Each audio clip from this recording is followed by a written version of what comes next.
ബീഹാർ നിയമസഭാ തെരഞ്ഞെടുപ്പിന്റെ ആദ്യഘട്ട വോട്ടെടുപ്പ് നവംബർ 6-ാം തീയതിയാണ്. രണ്ടാം ഘട്ടം നവംബർ 11-ാം തീയതി നടക്കും. മൊത്തം 243 അംഗ നിയമസഭയിലേക്കാണ് തെരഞ്ഞെടുപ്പ്. ഇതിൽ 121 മണ്ഡലങ്ങളിൽ ആദ്യഘട്ടത്തിലാണ് പോളിംഗ് നവംബർ 6-ാം തീയതി. അതുകൊണ്ട് തന്നെ തെരഞ്ഞെടുപ്പ് പ്രചാരണം അങ്ങ് മൂർധന്യത്തിൽ എത്തി നിൽക്കുകയാണ്. പിന്നെ അതുകൂടാതെ തന്നെ കടുത്ത മത്സരം തന്നെയാണ് NDAയും മഹാസഖ്യവും തമ്മിൽ നടന്നുകൊണ്ടിരിക്കുന്നത്. വാശിയേറിയ പോരാട്ടവും വാശിയേറിയ പ്രചരണവും ഒക്കെയാണ് ഇപ്പോൾ അരങ്ങേറിക്കൊണ്ടിരിക്കുന്നത്. പക്ഷെ അങ്ങനെയാണെങ്കിൽ പോലും NDAക്ക് നേരിയ ഒരു എഡ്ജ് ഉണ്ടെന്നുള്ള കാര്യത്തിൽ ആർക്കും തർക്കമുണ്ടാകില്ല. പ്രത്യേകിച്ച് ഇതുവരെ വന്ന ഒപ്പീനിയൻ പോൾസിലെല്ലാം NDAയുടെ ആ ഒരു മേധാവിത്വം, ഒരു എഡ്ജ് കൃത്യമായിട്ട് സൂചിപ്പിക്കുന്നുണ്ട്. ഇപ്പോൾ ഏറ്റവും ഒടുവിൽ പുറത്തു വന്ന ടൈംസ് നൗ JVC സർവേയും ഇത് തന്നെയാണ് സൂചിപ്പിക്കുന്നത്. ടൈംസ് നൗ JVC സർവേയിൽ NDAക്ക് 120 മുതൽ 140 സീറ്റ് വരെ ലഭിച്ചേക്കാമെന്നാണ് പറയുന്നത്. മഹാഗഡ്ബന്ധന്, അതായത് RJD നേതൃത്വം നൽകിയ കോൺഗ്രസ് ഉൾപ്പെടുന്ന മഹാസഖ്യത്തിന് 93 മുതൽ 112 സീറ്റ് വരെ നേടാൻ സാധിക്കും.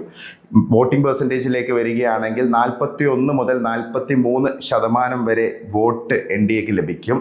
39 മുതൽ 41% വരെ വോട്ടാണ് RJD നേതൃത്വം നൽകുന്ന മഹാസഖ്യത്തിന് ലഭിക്കാൻ പോകുന്നത്. കഴിഞ്ഞ നിയമസഭാ തെരഞ്ഞെടുപ്പിൽ ഇഞ്ചോടിഞ്ച് പോരാട്ടം തന്നെയായിരുന്നു.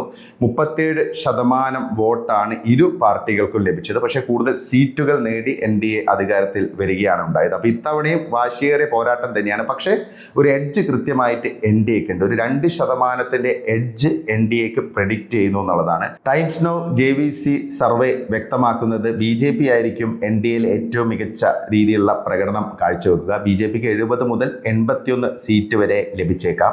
കഴിഞ്ഞ നിയമസഭാ തെരഞ്ഞെടുപ്പിൽ 74 സീറ്റാണ് BJP ജയിച്ചത്. ഇത്തവണ അതിലും മികച്ച പ്രകടനത്തിലേക്ക് ഒരു പക്ഷേ BJP എത്തിയേക്കാമെന്നാണ് സർവേ പ്രെഡിക്റ്റ് ചെയ്യുന്നത്. BJP കഴിഞ്ഞ കുറേ തെരഞ്ഞെടുപ്പുകളിലായിട്ട് ബീഹാറിൽ ഏറ്റവും മികച്ച സ്ട്രൈക്ക് റേറ്റ് ഉള്ള പാർട്ടിയാണ്. ഇത്തവണ 105 സീറ്റുകളിലാണ് BJP മത്സരിക്കുന്നത്.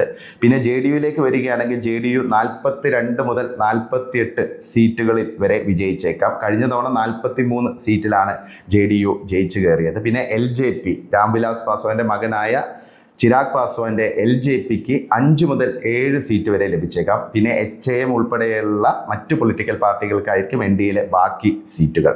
മഹാഗഡ്ബന്ധനിലേക്ക് വരികയാണെങ്കിൽ RJD ആയിരിക്കും ഏറ്റവും വലിയ ഒറ്റക്കക്ഷി. RJDക്ക് 69 മുതൽ 78 സീറ്റുകൾ വരെ ലഭിച്ചേക്കാം. കഴിഞ്ഞ തവണ 75 സീറ്റുമായിട്ട് ഏറ്റവും വലിയ ഒറ്റക്കക്ഷി RJD ആയിരുന്നു. കോൺഗ്രസിന് ഇത്തവണയും വലിയ മികച്ച പ്രകടനം കാഴ്ചവെക്കാൻ സാധിക്കില്ല എന്നാണ് ടൈംസ് നൗവിൻ്റെ സർവേ പ്രെഡിക്റ്റ് ചെയ്യുന്നത്. കോൺഗ്രസിന് 9 മുതൽ 17 സീറ്റുകൾ വരെ ലഭിച്ചേക്കാം. കഴിഞ്ഞ തവണ 19 സീറ്റാണ് കോൺഗ്രസിന് ലഭിച്ചത്. ഒരുപക്ഷെ ഇത്തവണ അതിലും മോശം പ്രകടനത്തിലേക്ക് കോൺഗ്രസ് പോകാനുള്ള ഒരു സാധ്യതയും കാണുന്നുണ്ട്.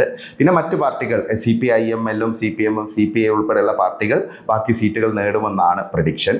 പൊതുവെ ഈ ഒരു തെരഞ്ഞെടുപ്പിൽ വലിയൊരു ഓളം ഉണ്ടാക്കുമെന്ന് പ്രതീക്ഷിച്ചിരുന്ന ജൻ സുരാജ് പാർട്ടി, പ്രശാന്ത് കിഷോറിന്റെ ജൻ സുരാജ് പാർട്ടി സീറ്റുകൾ നേടാനുള്ള ഒരു സാധ്യത, അതായത് ഒരു സീറ്റാണ് ഇപ്പോൾ പ്രെഡിക്റ്റ് ചെയ്യുന്നത്, കൂടുതൽ സീറ്റുകൾ നേടാനുള്ള ഒരു സാധ്യത കാണുന്നില്ല എന്നാണ് സർവേ വ്യക്തമാക്കുന്നത്. പക്ഷേ 6 മുതൽ 7% വരെ വോട്ട് പിടിക്കാൻ പ്രശാന്ത് കിഷോറിൻ്റെ പാർട്ടിക്ക് സാധിക്കും. പക്ഷേ സീറ്റ് ട്രാൻസ്ലേറ്റ് ചെയ്യാൻ, അതായത് സീറ്റായിട്ട് ഈ വോട്ടുകളെ ട്രാൻസ്ലേറ്റ് ചെയ്യാൻ പ്രശാന്ത് കിഷോറിന് സാധിക്കില്ല എന്നാണ് വിലയിരുത്തൽ. പിന്നെ മറ്റു പാർട്ടികളായ AIMIM, അതുകൂടാതെ BSP, ഇവരെല്ലാം കൂടി ചേർന്നിട്ട് ഒരു 8 മുതൽ 10 സീറ്റ് വരെ ബീഹാറിൽ പിടിക്കുമെന്നുള്ള ഒരു പ്രഡിക്ഷനാണ് സർവേ നൽകുന്നത്. എന്തായാലും ബീഹാറിൽ NDAയും മഹാസഖ്യവും തമ്മിൽ ഇഞ്ചോടിഞ്ച് പോരാട്ടം തന്നെയാണ് നടന്നുകൊണ്ടിരിക്കുന്നത്. പ്രത്യേകിച്ച് കഴിഞ്ഞ ദിവസങ്ങളിലൊക്കെ ക്യാമ്പയിനിങ് വളരെ ശക്തമായിട്ട് മുന്നോട്ട് പോയിരുന്നു. പ്രധാനമന്ത്രി നരേന്ദ്രമോദി ഒരു ഭാഗത്ത്, രാഹുൽ ഗാന്ധി വന്നിരുന്നു. പക്ഷേ രാഹുൽ ഗാന്ധി വന്നതിന് ശേഷം കോൺഗ്രസും RJDയും ഒന്ന് ഡിഫൻസിലേക്ക് പോയി എന്നുള്ളൊരു വിലയിരുത്തൽ പൊതുവേ ഉണ്ട്. കാരണം നല്ലൊരു ഇഞ്ചോടിഞ്ച് പോരാട്ടമാണ് നടന്നിരുന്നത്. പക്ഷേ അവസാന നിമിഷത്തെ ഈ ക്യാമ്പയിനിങ്, പ്രത്യേകിച്ച് ആദ്യഘട്ടത്തിന് മുന്നോടിയായിട്ടുള്ള ഈ ക്യാമ്പയിനിങ് കോൺഗ്രസിനും RJDക്കും ക്ഷീണമുണ്ടാക്കി എന്നുള്ളൊരു വിലയിരുത്തൽ പൊതുവെയുണ്ട്. പ്രത്യേകിച്ച് രാഹുൽ ഗാന്ധിയുടെ പ്രധാനമന്ത്രിക്കെതിരെയുള്ള പരാമർശങ്ങൾ, ഛഠ് പൂജയുമായി ബന്ധപ്പെട്ടുള്ള അദ്ദേഹത്തിൻ്റെ വിവാദ പരാമർശങ്ങൾ, ഇതെല്ലാം ബീഹാറിൽ ഒരു വലിയ വിഷയമായി മാറിയിട്ടുണ്ട്. BJP ആണെങ്കിൽ അത് നല്ല രീതിയിൽ മുതലെടുക്കാനുള്ള ശ്രമങ്ങളും നടത്തിക്കൊണ്ടിരിക്കുകയാണ്. കാരണം പ്രധാനമന്ത്രി നരേന്ദ്രമോദിക്ക് കൃത്യമായിട്ടുള്ള ഒരു പദ്ധതിയുണ്ട്. പ്രത്യേകിച്ച് അവസാന നിമിഷങ്ങളിൽ അദ്ദേഹം നടത്തുന്ന തെരഞ്ഞെടുപ്പ് പ്രചാരണം വോട്ടർമാർക്കിടയിൽ വലിയൊരു സ്വാധീനമുണ്ടാക്കും.